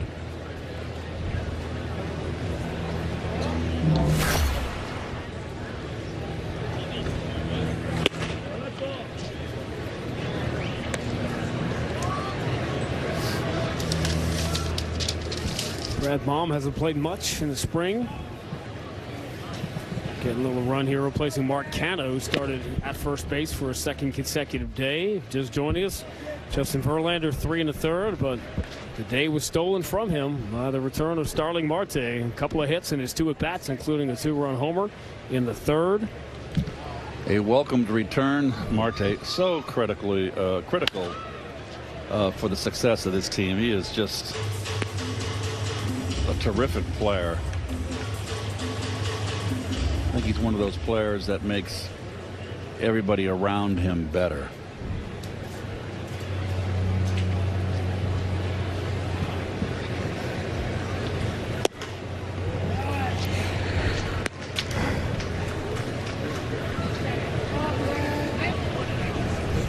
Oh, there you go. A little more active today than it was yesterday. That might be a future batting champ. You never know. Mom goes down on strikes. One of my favorite days was the old family days at Shea. You see all the kids out there. Those could be some future major leaguers. So we're talking about Starling Marte, and everybody's going to remember history is concrete. So we remember the losses at the end of the last weekend in Atlanta and the Braves catching the Mets in the NL East. But boy, the Marte injury was really significant. Is that just, as you said, just one of the pieces that's so important just wasn't there down the stretch. And then the Phillies back in. They didn't back in. They played. They got red hot at the right time, but 14 games behind, and then they go to the World Series. Watch the Mets and Braves beat up on each other, and yeah, they're the ones that go to the World Series. Obviously, if we were talking about rule changes and pitch clocks and feet on grass for the outfielders, we'd be talking about the change in the schedule, where you're no longer going to be playing. The Mets and the Braves, you're not going to see them 19 times anymore. Everybody's going to play everybody. It's the ultimate evolution of interleague play as Beatty fouls it off. Well, it's becoming like football and basketball. Was it 14 games in division this year? Is that what it is? Yep. And the idea that you will play everybody, every team is going to come to your park every 2 years. Can't shift. You can't put your shortstop there, and Beatty is retired the 3rd time. Tonight on Honda Sports Night, not one, but two Mets games today. The afternoon game and the split squad game against the Cardinals. And man, Aaron Rodgers has come out of the darkness. Is he going to end up playing for the Jets? Plus, we're in conference tournament time, all part of March Madness. It's okay. It's not going to bite. And sometimes you just got to do more than stick a toe in. You got to make your decision. That's a polar bear. They like water. There it is. It's all right. All right. Trial and error. It's all coming up on Honda Sports Night tonight at 11, only on SNY. And maybe we'll find out how this ended up, too. Got a new pitcher here, big, tall left-hander. Josh Walker. From A-ball to AAA.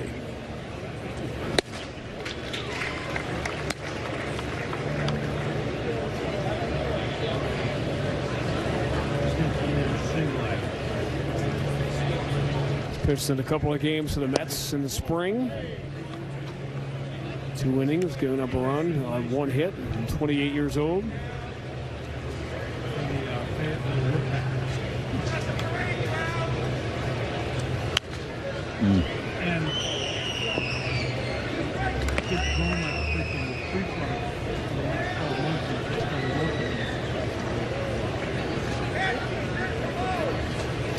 So at the top of the list is the injury to Quintana right now, and what the rotation will look like at the start of the year. It'll be interesting after the WBC, see if there really are any positional battles. I think you want to see more at-bats for Darren Ruff in the final couple of weeks here.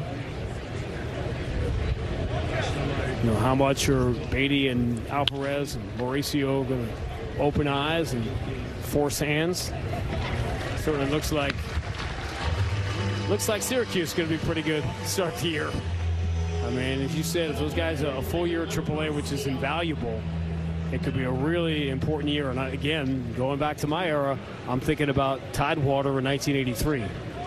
And yes, all the guys there that spent the full year to the point where there. I think Ron Gardenhire, and there were guys playing at the major league level that you could have made an argument, but you wanted the full year at AAA with Davey Johnson down there. Now, what's going on? Another element is there a problem with the clock?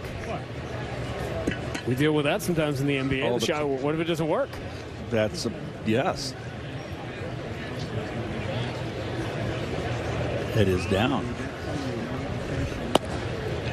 Now, in the course of during the season, there we go. They got it back up again. They're going to have 2 clocks out to the left of the backdrop in center field, both sides of it. 2 behind home plate, and I think I heard 1 up on like a press box level, depending on the ball club, on the stadium, I should say. Ouch! It's another one.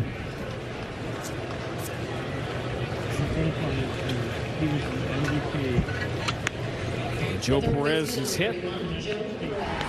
1 out base runner for Houston here in the 8th. On the tricep.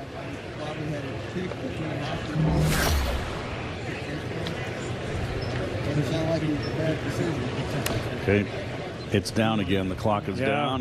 There it goes. He's telling the guy on the clock to wake up. Well, this is better than that game the first week of spring training where the umpires left after the 8th inning, and a couple of teams, I want to say it was the Orioles or somebody else, played the 9th inning without an umpire. Called the balls and strikes themselves. Really? Yeah. That happened the first week of spring training.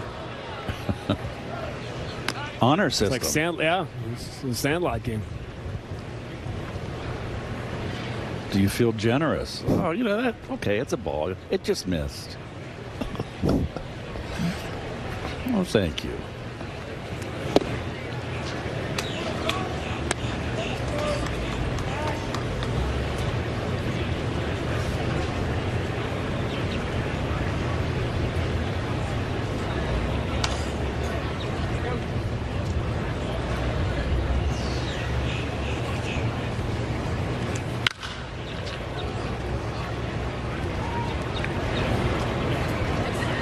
And held that up for a second.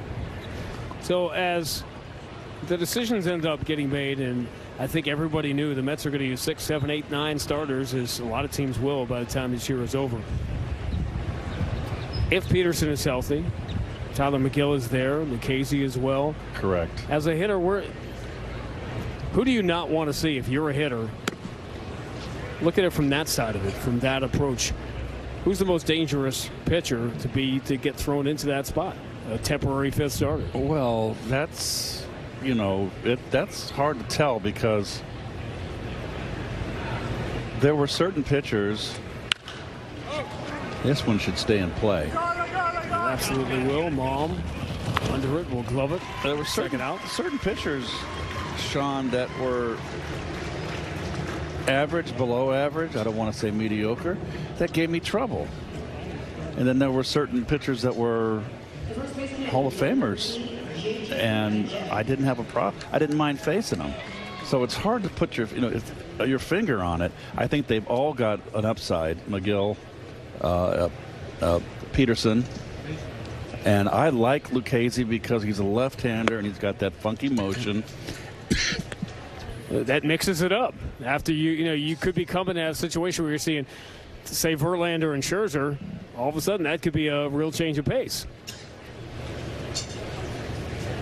in a spot start. We don't know with Kodai Senga. We haven't talked much about the last couple of days. He's coming from Japan, where you're starting once a week, and that's a different. As if he didn't have enough things to adjust to. And you've got Quintana now, who's going to be probably not going to be ready for opening day. I don't want to speculate, but it looks that way. So it opens the door for Peterson or McGill. Jevitt swings through it. And Lucchesi. I mean, so there's going to be a competition, and I always think competition's a good thing in spring training. Which is what we were talking about with the kids that everybody gets excited about, and the Beatties and the Alvarezes, and you want them to force the hand, at least make it a discussion.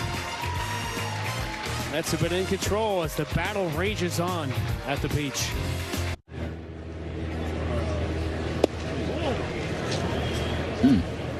Young leads off the inning for the Mets here in the 8th, who've been falling behind in a bunch of games lately, and then they had a game against the Astros the other day, which they had a 5-1 lead late. Ended up being a 5-5 tie on a 3-run home run by Jelks. Wyatt Young got some run yesterday against Venezuela. Well, it's fun to play those games and to see the crowd, the WBC collegiate atmosphere here at Clover Park.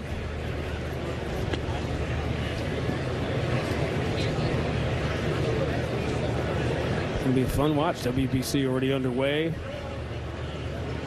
Shohei Ohtani on center stage if you're a late night person.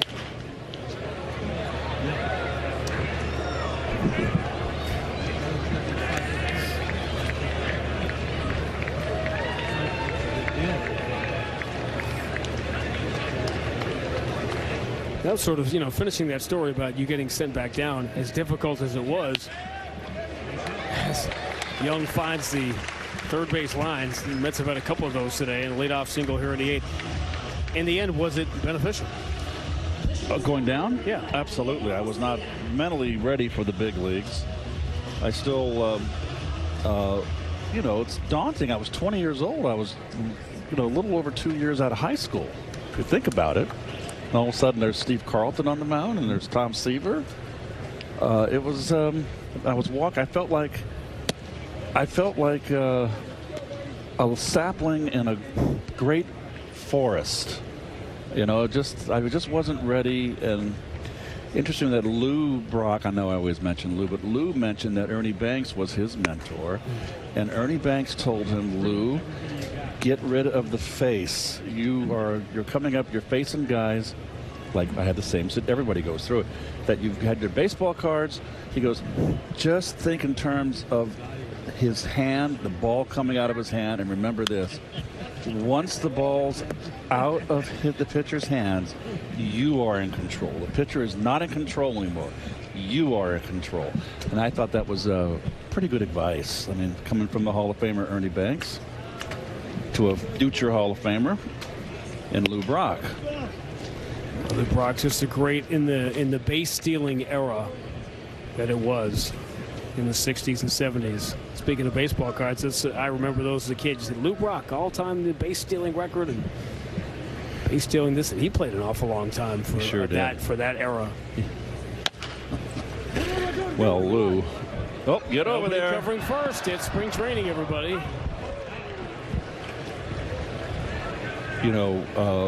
When Lou broke Ty Cobb's record, was 118 bases?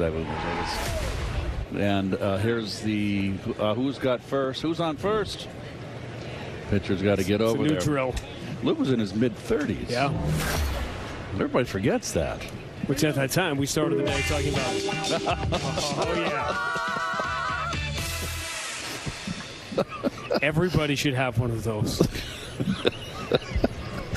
You should have one, like when you walk into a restaurant or something like that. It should be like when Lou Brock goes in, when anybody goes into a restaurant like that, there should be a Keith one like that. Just a stinger. No, and everybody, no. Everybody should stop.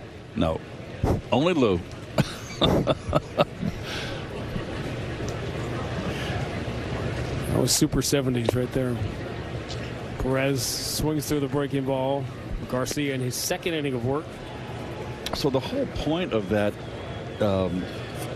little bit of knowledge passed on, it's verbal lore, that's passed down from generation, is to take, okay, you're facing Lefty Grove or Juan Marichal or Kershaw, Nolan Ryan. Take the face out of it, who they are, and just focus on the ball. That's basically what it was. So you're not intimidated, because you can. You can get intimidated when you're young. It's a much more baseball zen-like way to say he puts his pants on one leg at a time like everybody else. That's a good point. That is a yes. How many outs are there?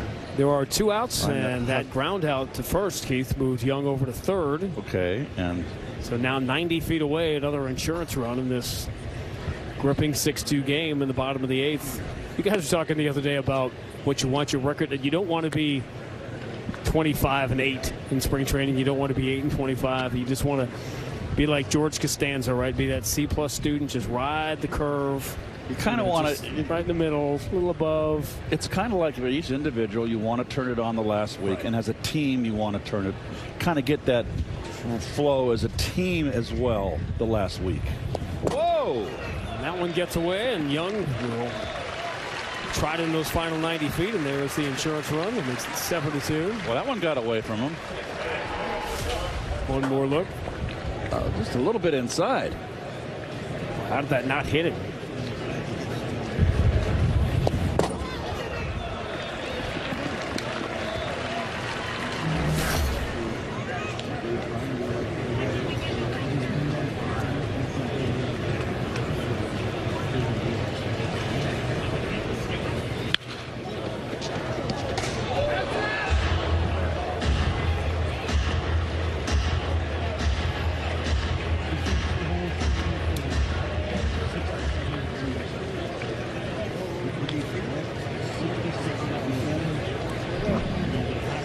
You walked into a Cardinal room. It wasn't just Lou Brown. Who am I thinking? Reggie Smith.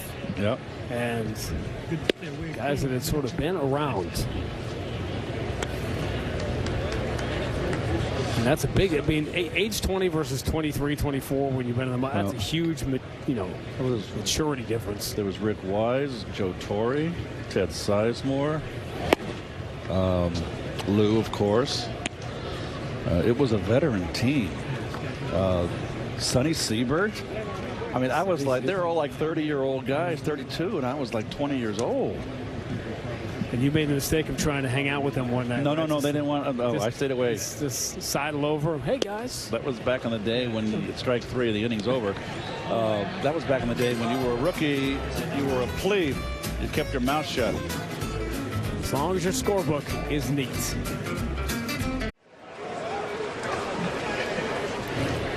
Justin Courtney on to try to finish it for the Mets. Got 3 in the second and never looked back. Perez has to look back to grab that one. One pitch, one away here in the 9th. The second baseman, Rylan Bannon. So, as I said at the start of the game yesterday, I really am just a kid that grew up on the 7 train going out to Shea. And so to have all you guys have me over for a couple of days was a pretty awesome thing. And I wanted to thank you for 3 things. The hospitality, number 1, the welcoming and making me feel a part of it, and mostly for not giving me Steve Gelb's hotel room. Because that I saw that, I just assumed that was going to be a hazing thing that happened when I got down here. Well, we're glad to have you. How old were you in '86? 14, 15, somewhere. Really? Oh, that was the, that's the good stuff that you. I could be your uncle. Remember. I can be your uncle. I mean, you were. That'd be one way to phrase it. Oh gosh. Well, how old was I in '86? That was 32. 32. Yeah. Go ready to turn at the World Series. Ready to turn 33. That's tough math. Good, Keith. But you guys all know, some of these guys can't say, but I can say it, which is this is the best booth in Major League Baseball, and you and Ron and Gary are. We showed Bob Murphy earlier, and Ralph Kiner and Lindsey Nelson. You guys have carried on that tradition. I grew up sort of worshiping at the altar and the learning tree of Tim McCarver. And you guys have carried that on. I think you lose it from day to day. Understand how important it is to everybody who's watching and sharing these days and hours and weeks and months and years with you, that you're all family to everybody that's watching. And that's what we talk about on the 7 train, on the hour ride on the 7 train out to Citi Field, and the ride I used to take to Shea. It's pretty cool. Well, we never figured we would be 18 years in the booth together, that's for sure. Start to finish, a feel-good day for the New York Mets. The return of Starling Marte with a 2-run homer to announce his return. 3 1/3 from Justin Verlander. And pretty much everything that could go well did go well. Dusty Baker of the world champs off to defend their title. Justin Verlander was the story earlier. And then the Starling Marte home run was really the big moment of this game. Mets scoring early and often. It's a great work out of the bullpen.